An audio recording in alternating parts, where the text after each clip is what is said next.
പിന്നെ ഒരാളെ വിളിച്ചിട്ട് കൊറേ ചീത്ത പറഞ്ഞു. നീ ദിടീർന്നൊരു പേപ്പർ പേനാവോ എടുത്തിട്ട് ഒരു തമിഴൻ ഗുണ്ട് 100 ഡസൻ.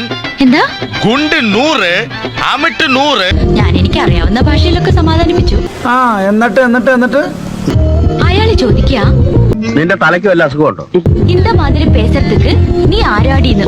ശരിയാ സാറേ, അവന് ഈ മൂത്രത്തിൽ കുരുമുളകിന്റെ അസുഖണ്ടേ. കുരുമുളക അല്ല, ഉപ്പിന്റെ അസുഖണ്ടേ. ഞാൻ പറഞ്ഞു പൊണ്ടാട്ടിയാന്ന്.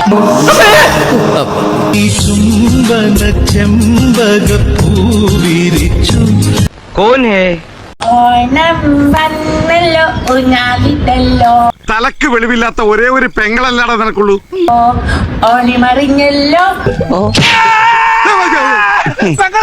പെങ്ങള് എന്ന് ഉണ്ണി പൂക്കളമിട്ടല്ലോ. ഈ നിഷ്കളങ്കമായ മുഖത്തേക്കൊന്ന് നോക്കടാ. ഈശ്വര, എന്തൊരു ചൈതന്യം. ഓടിവായോ കൂട്ടുകാരി, സദ്യ ഉണ്ണാലോ. ഞങ്ങള് ചോറ് തന്നെ ഉണ്ണണേ. പായസം വെച്ചല്ലോ അമ്മ, പായസം വെച്ചല്ലോ. വേണ്ട മോളെ, ചായം ബജ്ജൊന്നും ഇപ്പൊ വേണ്ട. അപ്പൊ എല്ലാവർക്കും എന്റെ ഹൃദയം നിറഞ്ഞ ഓണാശംസകൾ.